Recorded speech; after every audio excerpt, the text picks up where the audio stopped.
Saludos mis queridos amigos y hermanos y aquellas personas que nos ven y nos escuchan por primera vez por este canal de sermones de YouTube. Yo soy Carlos D. Aponte de la continuación de la Iglesia de Dios. Hoy, la continuación de la Iglesia de Dios, estamos celebrando la cuarta fiesta del calendario judío, llamada la fiesta de trompetas, al igual como también la están celebrando muchos otros grupos de la Iglesia de Dios, que han tenido su origen de la antigua Iglesia de Dios Universal. Todos nosotros guardamos las 7 fiestas de Dios ordenadas por Dios mismo, y eso lo pueden ver y leer en el libro de Levítico capítulo 23 versículos 1 al 44 y en Números capítulo 28 versículos 16 al 30 y también en Números capítulo 29 versículos 1 al 40. Esta fiesta de trompetas es también conocida por la mayoría de los judíos como Rosh Hashanah, que de hecho ellos también están celebrando este día santo hoy. Comencemos este sermón, el cual tiene por título El libro de la vida y la fiesta de las trompetas. Por favor, tomen sus Biblias y pasemos al libro de Levítico capítulo 23 y vamos a leer los versículos 23 y 24. Y habló el Eterno a Moisés diciendo: habla a los hijos de Israel y diles: en el mes séptimo al primero del mes tendréis día de reposo, una conmemoración al son de trompetas y una santa convocación. Ningún trabajo de siervo haréis y ofreceréis ofrenda encendida al Eterno. Como acabamos de leer, nos damos cuenta que fue el mismo Dios que le habló a Moisés dando la orden, las instrucciones de lo que tenían que hacer. Y la ordenanza es clara: hay que reunirse porque es un día santo y además de eso se tiene que presentar a Dios con una ofrenda. Ahora bien, algunos de ustedes tal vez se han formulado o han pensado algunas preguntas al respecto. Quizás usted se habrá preguntado sobre estos días santos si tienen alguna implicación para los que somos cristianos hoy. ¿Sabían los antiguos maestros judíos algo acerca de este día de lo que la mayoría de quienes profesan a Cristo no parecen darse cuenta hoy? Bien, la fiesta de trompetas, como ya leímos en el versículo 24 del capítulo 23 del libro de Levítico, comienza en la tarde, en la puesta del sol del primer día del séptimo mes del calendario bíblico. Por lo general, un mes que casi siempre comienza en septiembre en el calendario romano. Hoy la celebramos terminando el día 2 de octubre a la puesta del sol, que entonces entra el día 3, y este día dura hasta la puesta del sol del día 3 de octubre de 2024, o sea, al caer la puesta del sol del día 3 que entra el día 4. Y muchos en la Iglesia de Dios la hemos guardado por muchos años. Y en mi caso, desde mi adolescencia, cuando mis padres estaban en la antigua Iglesia de Dios Universal, cuando su pastor general, el señor Herbert W. Armstrong, enseñó estas fiestas de Dios. Quiero pasar a 1 Tesalonicenses capítulo 4 y voy a leer los versículos 14 al 17, y el apóstol Pablo escribió lo siguiente: porque si creemos que Jesús murió y resucitó, así también traerá Dios con Jesús a los que durmieron en él. Por lo cual os decimos esto en palabra del Señor, que nosotros que vivimos, que habremos quedado hasta la venida del Señor, no precederemos a los que durmieron. Porque el Señor mismo, con voz de mando, con voz de arcángel y con trompeta de Dios, descenderá del cielo, y los muertos en Cristo resucitarán primero. Versículo 17. Luego nosotros los que vivimos, los que hayamos quedado, seremos arrebatados juntamente con ellos en las nubes para recibir al Señor en el aire, y así estaremos siempre con el Señor. Aquí podemos ver este gran acontecimiento que está configurado en el plan de redención de Dios. Cuando Cristo vendrá con gran poder y gloria y sean traídos a la vida todos aquellos que han muerto en Cristo, aquellos que han obedecido todos los mandamientos y estatutos y decretos que Dios ha ordenado. Por favor, ahora pasemos a Primera de Corintios, capítulo 15, y vamos a leer el versículo 52. En un momento, en un abrir y cerrar de ojos, a la final trompeta, porque se tocará la trompeta y los muertos serán resucitados incorruptibles y nosotros seremos transformados. Ahora, aquí Pablo está hablando de la primera resurrección. Solo aquellos que han sido fieles a Dios y han guardado sus mandamientos, estatutos y decretos, que entre ellos están estas fiestas de Dios y han muerto, solo ellos son los que han de resucitar a la venida de Jesucristo. Y aquellos de nosotros que hayamos obedecido a Dios en todo, tendremos una transformación en nuestro cuerpo. Diría que sería una muerte y una resurrección instantánea. Leamos la explicación del apóstol Pablo en ese mismo capítulo 15. Comencemos a leer en el versículo 35. Leámoslos, por favor, versículo 35. Pero dirá alguno, ¿cómo resucitarán los muertos? ¿Con qué cuerpo vendrán? Necio, lo que tú siembras no se vivifica, sino muere antes. Y lo que siembras no es el cuerpo que ha de salir, sino el grano desnudo, ya sea de trigo o de otro grano. Pero Dios le da el cuerpo como Él quiso, y a cada semilla su propio cuerpo.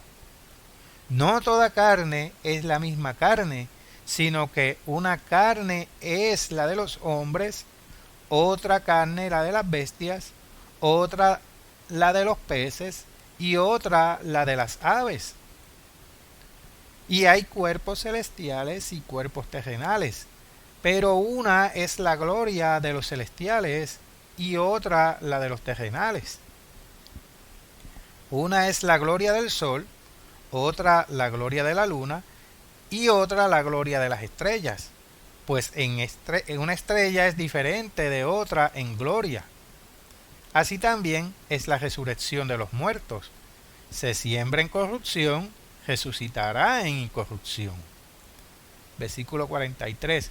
Se siembra en deshonra, resucitará en gloria.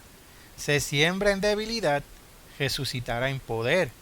Se siembra cuerpo animal, resucitará cuerpo espiritual. Hay cuerpo animal y hay cuerpo espiritual.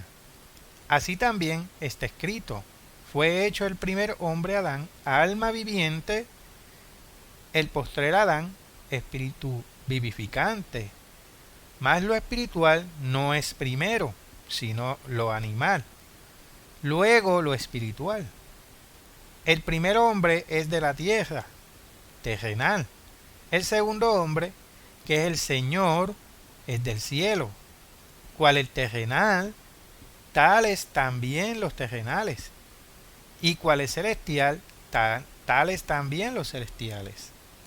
Y así como hemos traído la imagen del terrenal, traeremos también la imagen del celestial. Pero esto digo, hermanos, que la carne y la sangre no pueden heredar el reino de Dios, ni la corrupción hereda la incorrupción. Por lo tanto, aquí el apóstol Pablo está explicando que los primeros en resucitar serán resucitados no en un cuerpo de carne, de huesos y sangre, sino que serán traídos a la vida como seres espirituales. nacidos de nuevo en un cuerpo espiritual. Ahí entonces se completa la creación del hombre. ¿Por qué digo esto? Pasemos a Génesis capítulo 1, versículo 26, primera parte. Entonces dijo Dios: hagamos al hombre a nuestra imagen, conforme a nuestra semejanza.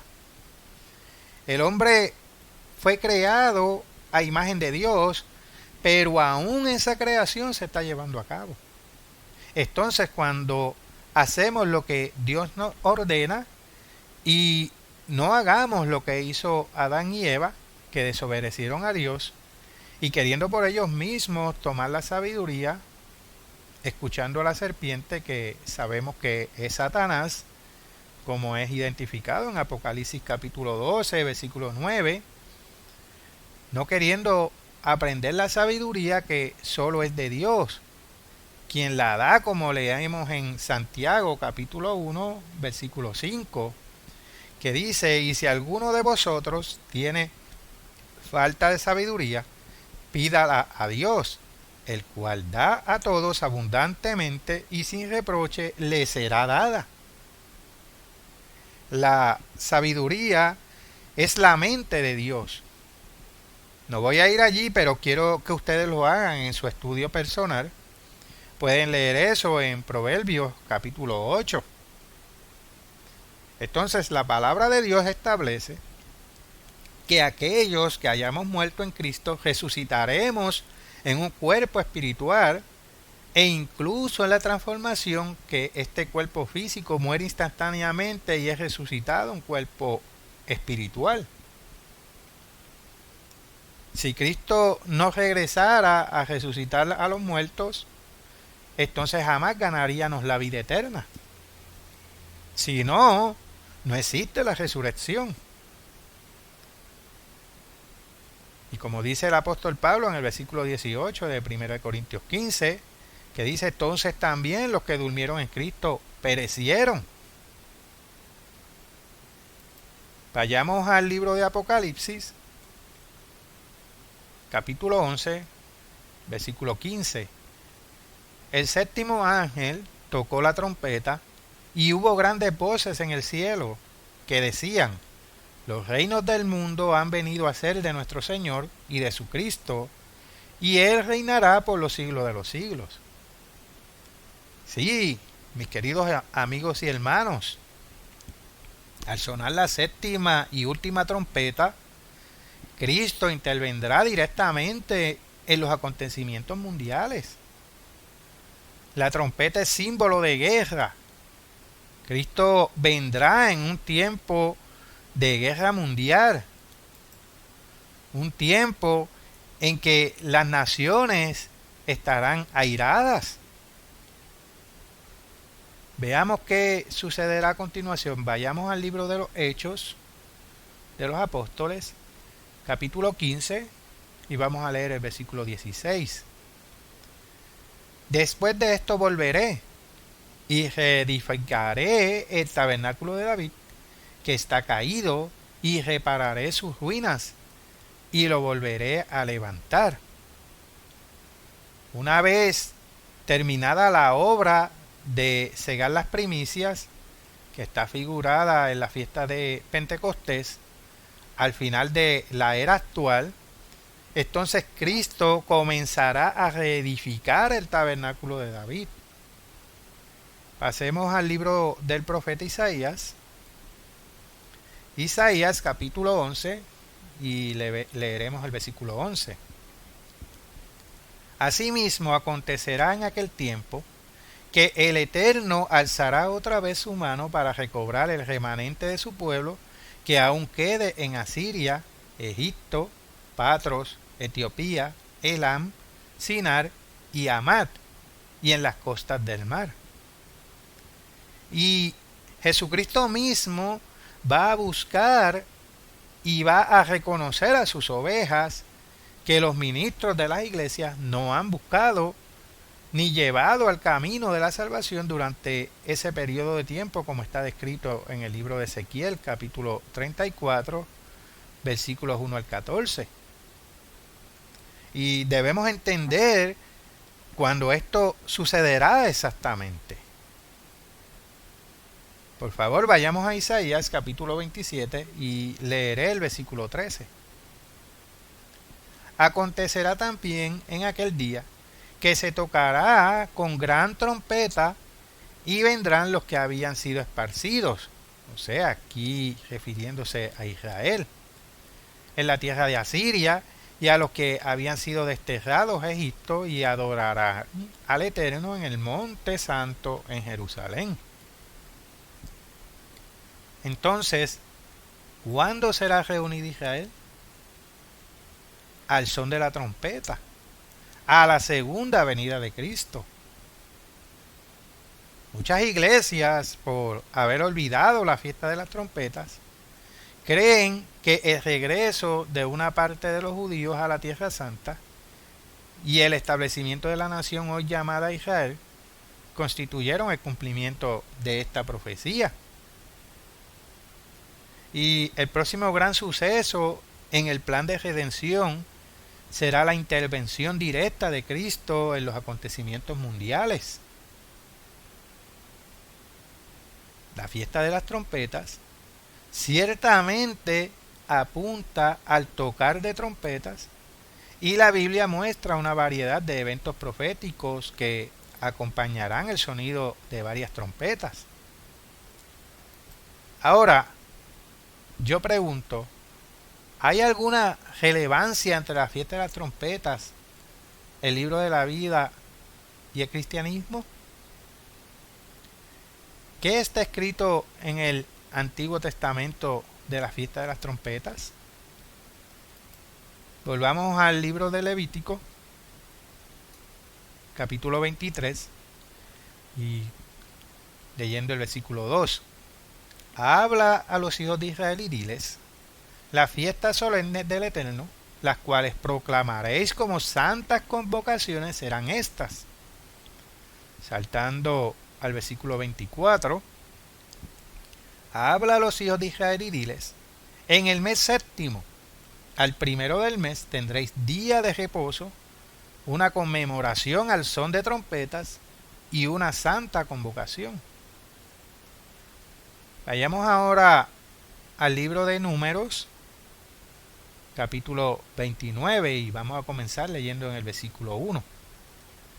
En el séptimo mes, el primero del mes, tendréis santa convocación, ninguna obra de siervo haréis, os será día de sonar las trompetas, y ofreceréis holocausto en olor grato al Eterno, un becerro de la vacada, un carnero, 7 corderos de un año sin defecto, y la ofrenda de ellos de flor de harina amasada con aceite, 3 décimas de efa con cada becerro, 2 décimas con cada carnero, y con cada uno de los 7 corderos 1 décima, y un macho cabrío por expiación para reconciliaros, además del holocausto del mes y su ofrenda, y el holocausto continuo y su ofrenda, y sus libaciones conforme a su ley, como ofrenda encendida al Eterno en olor grato. Aquí el término que se usa para día de sonar las trompetas es teruá, de la concordancia Strong, la palabra número 8643. La Biblia judía traduce esa palabra como shofar.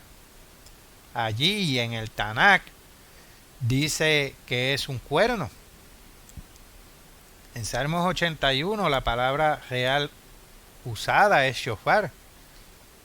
La palabra Strong número 7782. Pasemos allí, por favor. Salmos capítulo 81 y versículos 3 y 4. Tocad la trompeta en la luna nueva, en el día señalado, en el día de nuestra fiesta solemne, porque estatuto es de Israel, ordenanza del Dios de Jacob. Este salmo es tradicionalmente considerado para la fiesta de las trompetas por los judíos. Ahora vayamos a Esdras, Esdras capítulo 3, versículos 4 al 6. Celebraron asimismo la fiesta solemne de los tabernáculos, como está escrito, y holocaustos cada día por orden conforme a rito, cada cosa en su día.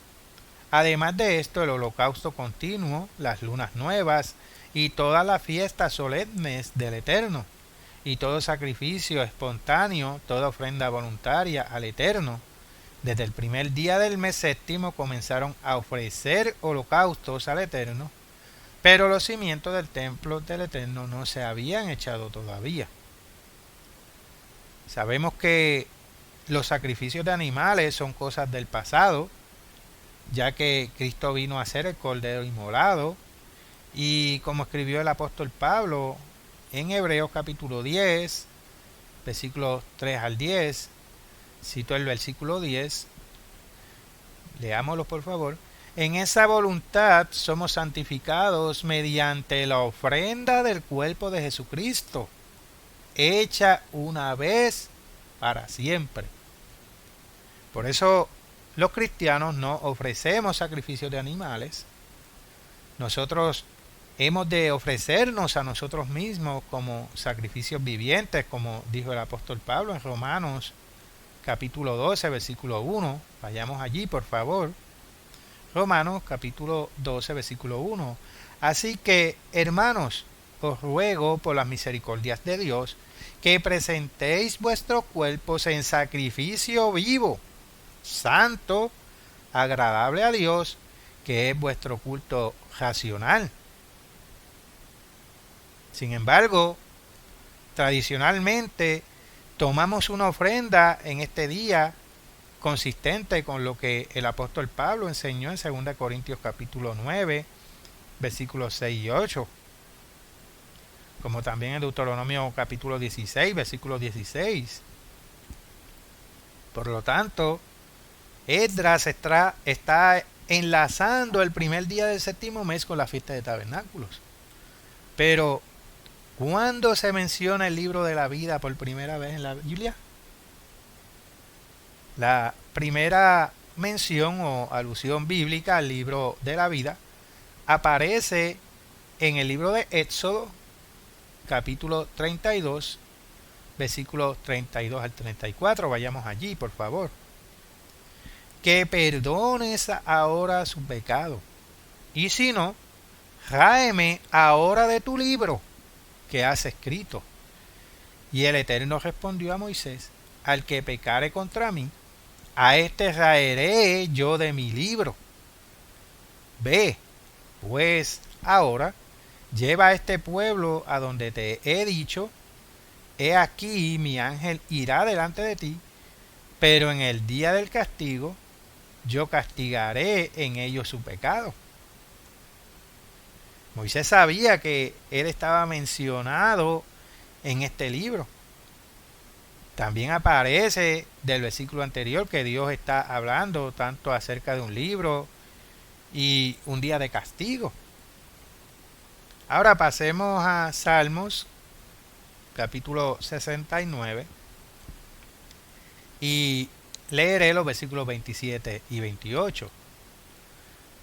Pon maldad sobre su maldad y no entren en tu justicia. Sean raídos del libro de los vivientes y no sean escritos entre los justos. Aparentemente, el mismo libro es mencionado aquí en este salmo, en donde ambos conceptos son también discutidos. Adicionalmente, el mismo libro puede estar mencionado en otros 3 salmos. Vayamos a ver esos salmos. Salmos capítulo 40 y vamos a leer los versículos 7 y 8. Entonces dije: he aquí, vengo. En el rollo del libro está escrito de mí: el hacer tu voluntad, Dios mío, me ha agradado, y tu ley está en medio de mi corazón. Ahora el Salmo capítulo 56, leamos el versículo 8. Mis huidas tú has contado, Pon mis lágrimas en tu redoma. ¿No están ellas en tu libro? Veamos otro salmo aquí. Esta vez el Salmo 139, versículo 16. Mi embrión vieron tus ojos, y en tu libro estaban escritas todas aquellas cosas que fueron luego formadas, sin faltar una de ellas. Vayamos a otra escritura. Malaquías, capítulo 3, versículo 16. Entonces los que temían al Eterno hablaron cada uno a su compañero, y el Eterno escuchó y oyó, y fue escrito libro de memoria delante de él para los que le temen al Eterno, y para los que le piensan en su nombre. Estos versículos muestran que aquellos que temen al Eterno son mencionados en un libro, pero los que no son justos no están en él. Vayamos a Isaías, capítulo 27, versículo 13. Acontecerá también en aquel día que se tocará con gran trompeta, y vendrán los que habían sido esparcidos en la tierra de Asiria, y los que habían sido desterrados a Egipto, y adorarán al Eterno en el monte santo en Jerusalén. Estos pasajes parece estarse refiriendo a la última trompeta, la que señala el retorno de Cristo y el establecimiento del reino de Dios. Quiero mencionar que el tipo de trompeta involucrada con la fiesta de trompetas en el Antiguo Testamento, como también con la mayoría de las alarmas para la batalla y los juicios, es usualmente el término hebreo shofar, más comúnmente deletrado shofar. Este tipo de trompeta es algún tipo de cuerno de animal, normalmente algún tipo de carnero. Ahora, entramos al séptimo año de descanso de la tierra y remisión de deudas. Al final de cada 7 años había un periodo de descanso de la tierra y de remisión de deudas, que comenzaba con la fiesta de trompetas. El primer día del séptimo mes, Etanín o Tishri, era considerado ser el comienzo del año civil, similar a como el primer mes, Nisan. Era considerado ser el comienzo del año sagrado de Dios, como ustedes pueden leer en Éxodo capítulo 12, versículo 2. El comienzo de cada mes para el antiguo Israel iba a estar marcado con el sonido de trompetas. Por favor, veamos eso en Números capítulo 10, versículo 10. Y en el día de vuestra alegría, y en vuestras solemnidades, y en los principios de vuestros meses, tocaréis las trompetas sobre vuestros holocaustos, y sobre los sacrificios de paz, y os serán por memoria delante de vuestro Dios, yo el Eterno vuestro Dios.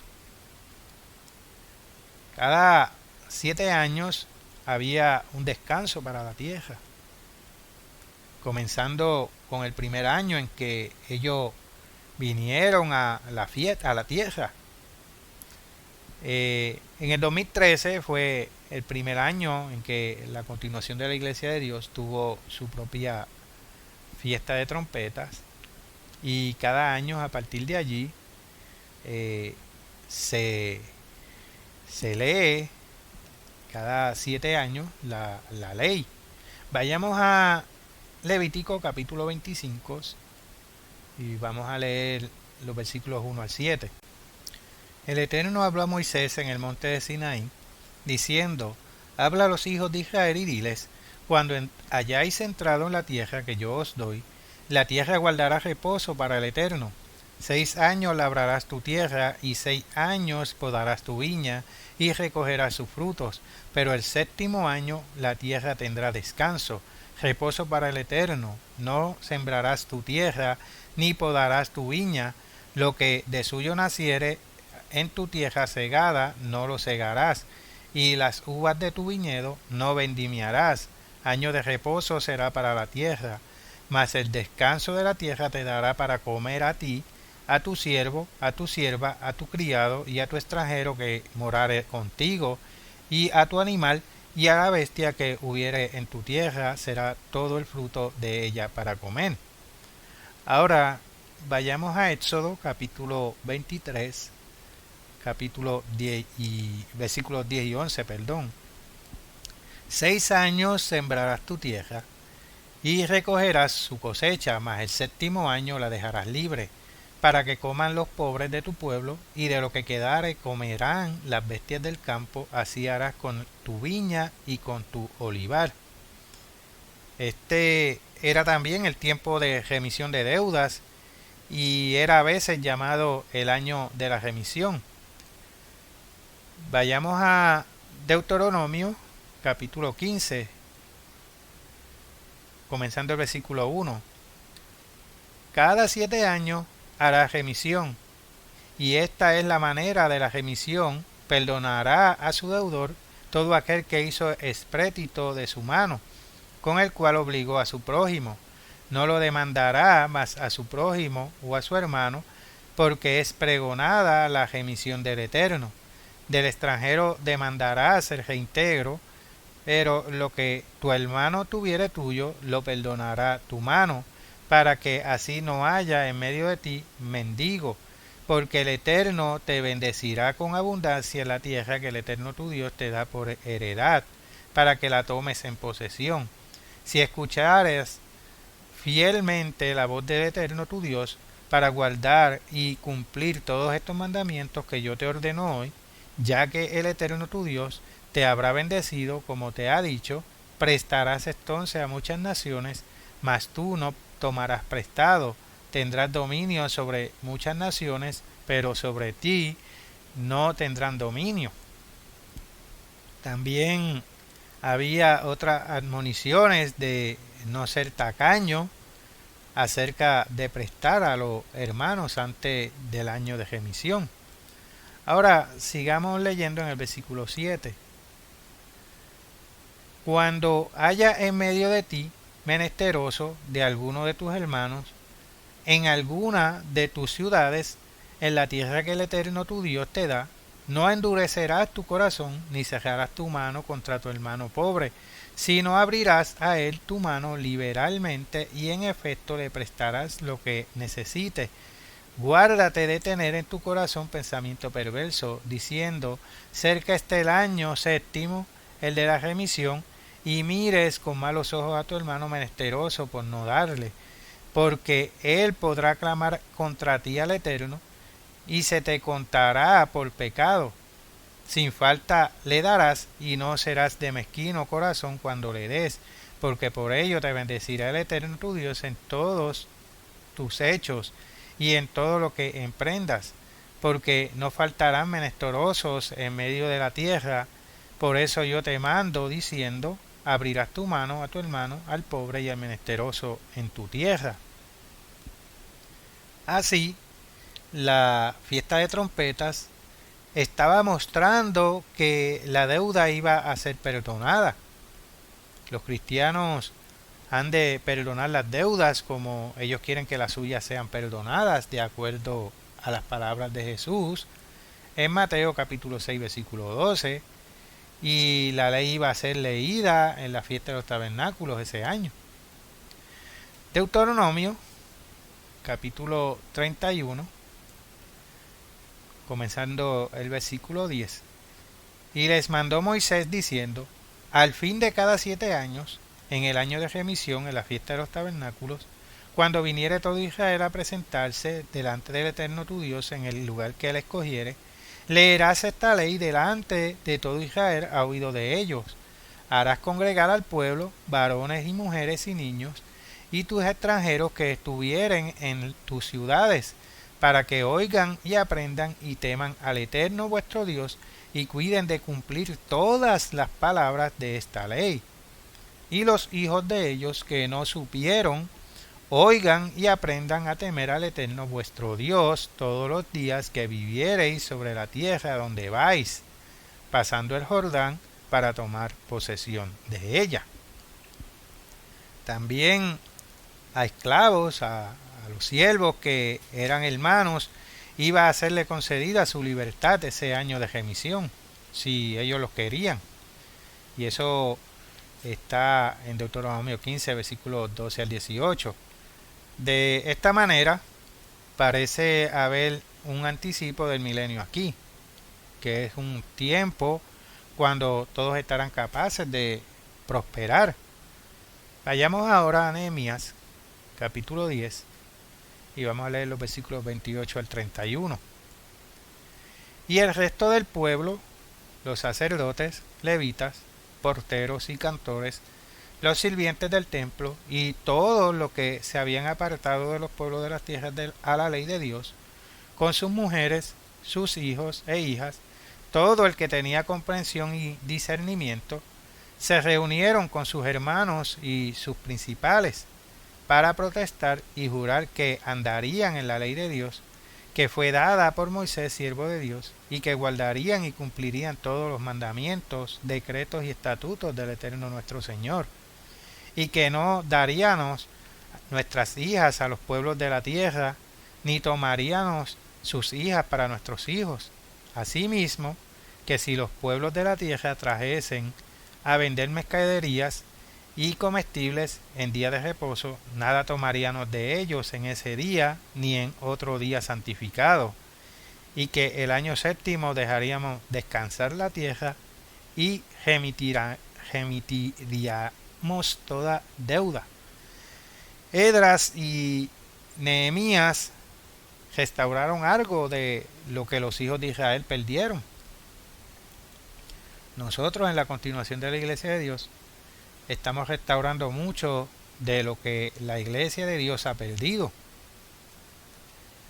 En tiempos modernos, los judíos consideran que Rosh Hashanah marca el comienzo del año civil, y de esta manera eso sería consistente con el séptimo año de descanso de la tierra, comenzando en el primer día del mes de Tisri, el día que los cristianos de la Iglesia de Dios llaman la fiesta de trompetas.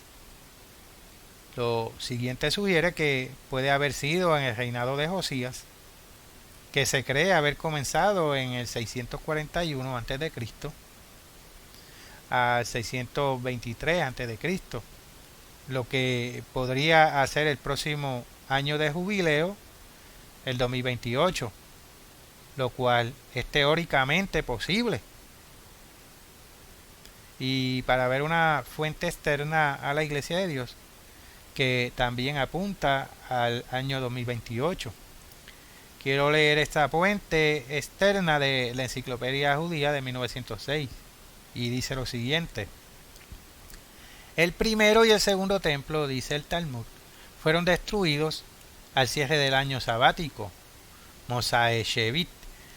El 16º jubileo ocurrió en el 18º año de Josías, quien reinó 31 años, los restantes 13 años de su reinado, junto con los 11 años de Jehoiakim y los 12 años de Sedequías, Segunda de Reyes capítulo 25, fijan el primer año de exilio como el 36º año del ciclo de jubileo, y el 25º año de la cautividad de Jehoiakim, o el 14º año desde la destrucción de la ciudad santa, y eso es de la Enciclopedia Judía de 1906. El 18º año del reinado de Josías, mencionado en Segunda de Reyes 22 y 23, y si bien él se ocupa de guardar la ley, no registra específicamente que un jubileo fuera guardado. Aunque Uno o más cálculos judíos parecen posiblemente apoyar que el 2013 fue el año oficial de remisión para todos.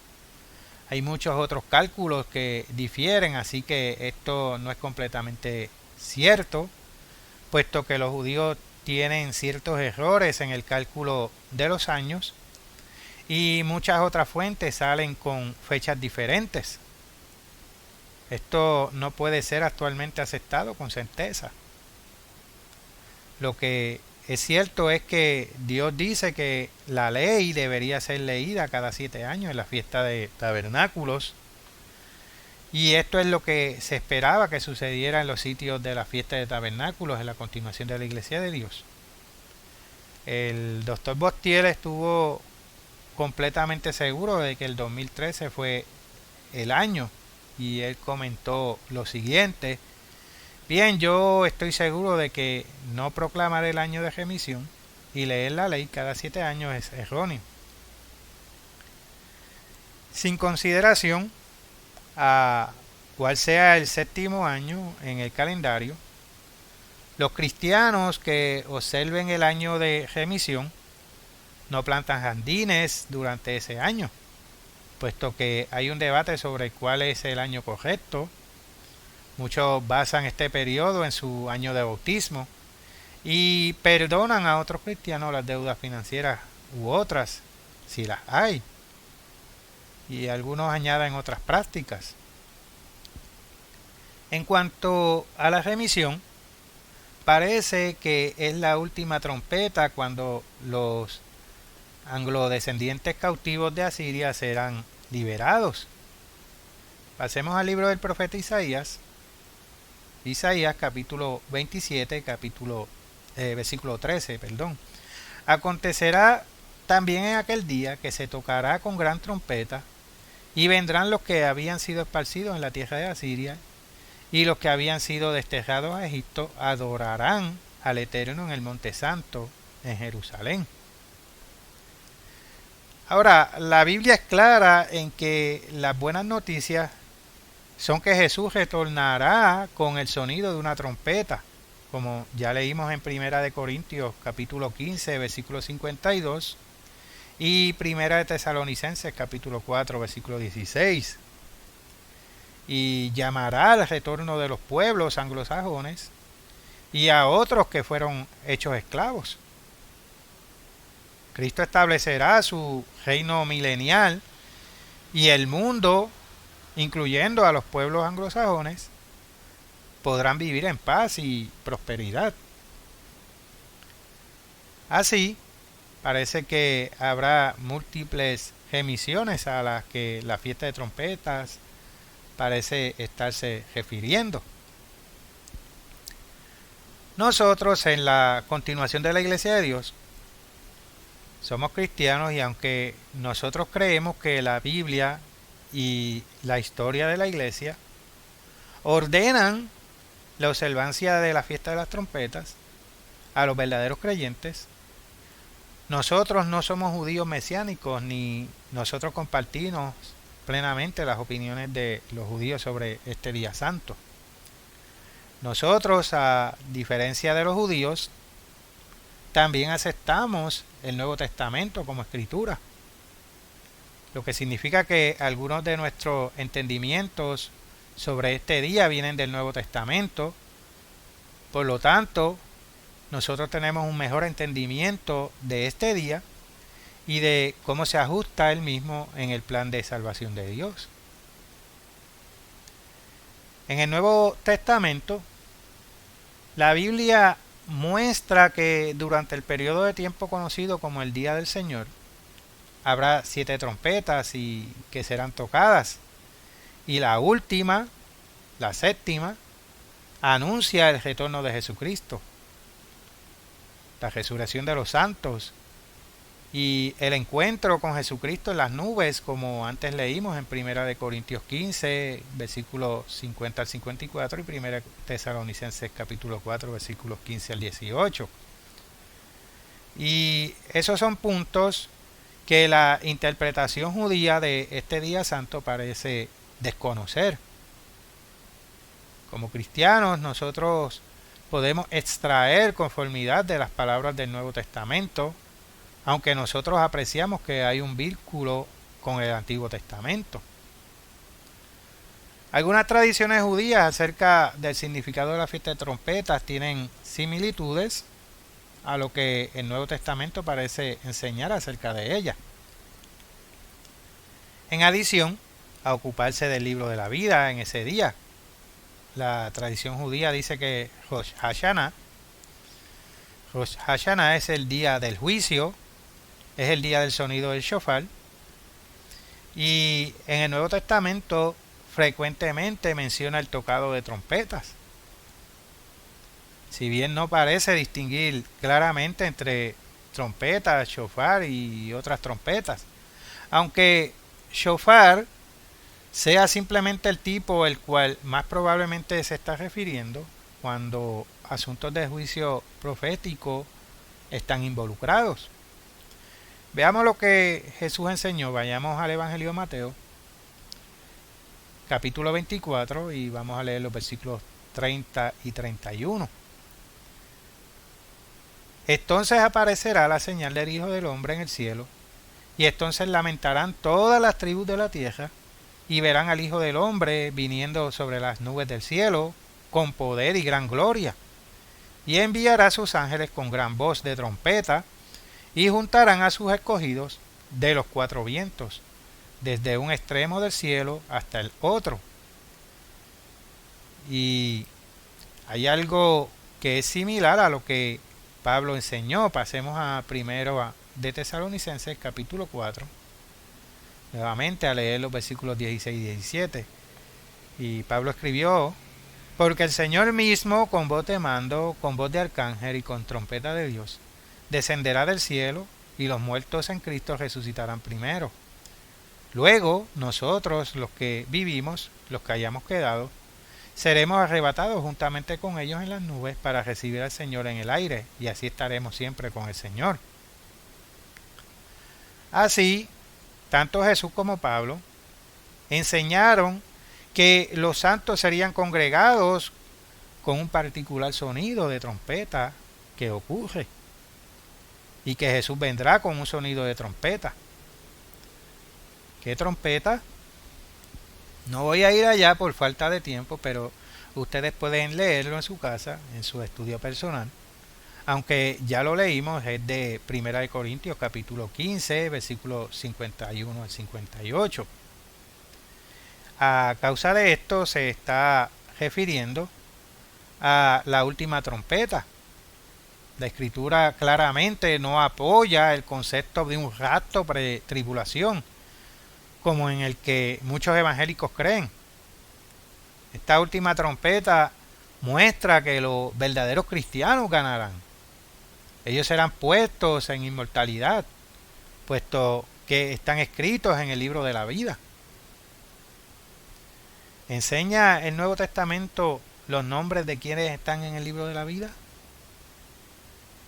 Sí, sí lo hace. Vayamos a Lucas, capítulo 10, y voy a leer los versículos 18 al 20. Y les dijo: yo veía a Satanás caer del cielo como un rayo. He aquí os doy potestad de hollar serpientes y escorpiones y sobre toda fuerza del enemigo, y nada os dañará. Pero no os regocijéis de que los espíritus se os sujetan, sino regocijaos de que vuestros nombres están escritos en los cielos. Así, los verdaderos seguidores de Jesús tienen sus nombres en alguna lista en el cielo, y esa lista está en el libro de la vida. Ahora veamos lo que el apóstol Pablo escribió. Pasemos a Filipenses capítulo 4 y vamos a leer el versículo 3. Asimismo te ruego también a ti, compañero fiel, que ayudes a estas que combatieron juntamente conmigo en el Evangelio, con Clemente también y los demás colaboradores míos, cuyos nombres están en el libro de la vida. Noten también lo que escribió el apóstol Pablo en Hebreos capítulo 12, versículos 22 y 23. Dice, sino que os habéis acercado al monte de Sión, a la ciudad del Dios vivo, Jerusalén la celestial, a la compañía de muchos millares de ángeles, a la congregación de los primogénitos que están inscritos en los cielos, a Dios el juez de todos, a los espíritus de los justos hechos perfectos. También el apóstol Juan escribió al respecto. Vayamos al libro de Apocalipsis, capítulo 3, versículo 5. El que venciere será vestido de vestiduras blancas, y no borraré su nombre del libro de la vida, y confesaré su nombre delante de mi Padre y delante de sus ángeles. De esta forma, son los santos los que están escritos en el libro de la vida. Y los santos son aquellos que son resucitados a la final trompeta. Otros versículos en el libro de Apocalipsis mencionan que aquellos que adoren a la bestia, como en Apocalipsis capítulo 13, versículo 1 y el 8, y capítulo 17, versículo 8, aquellos que estén involucrados con sus abominaciones, como dice el capítulo 21 y versículo 27. Vamos a ver una penúltima escritura aquí. Vayamos a Apocalipsis, capítulo 22, y leeré el versículo 19. Y si alguno quitare de las palabras del libro de esta profecía, Dios quitará su parte del libro de la vida y de la santa ciudad y de las cosas que están escritas en este libro. Vayamos a una última escritura para cerrar este sermón. Aunque es un tema que requiere que abundemos más, será en otra ocasión que retomaremos el tema. Por favor, vayamos a Apocalipsis, capítulo 3, versículos 11 al 13. He aquí, yo vengo pronto. Retén lo que tienes, para que ninguno tome tu corona. Al que venciere, yo lo haré columna en el templo de mi Dios, y nunca más saldrá de allí, y escribiré sobre él el nombre de mi Dios, y el nombre de la ciudad de mi Dios, la nueva Jerusalén, la cual desciende del cielo, de mi Dios, y mi nombre nuevo. El que tiene oído, oiga lo que el Espíritu dice a las iglesias. Así, hermanos, queda de cada uno de ustedes si van a perseverar hasta el fin y nunca ser borrados del libro de la vida, o fallar y ser borrados del libro de la vida y perder su corona y ser echados al lago de fuego, que es la segunda muerte. Dios nos ayude a vencer. Hasta aquí este sermón. Les habló Carlos D. Aponte de la continuación de la Iglesia de Dios. Hasta la próxima, mis queridos amigos y hermanos.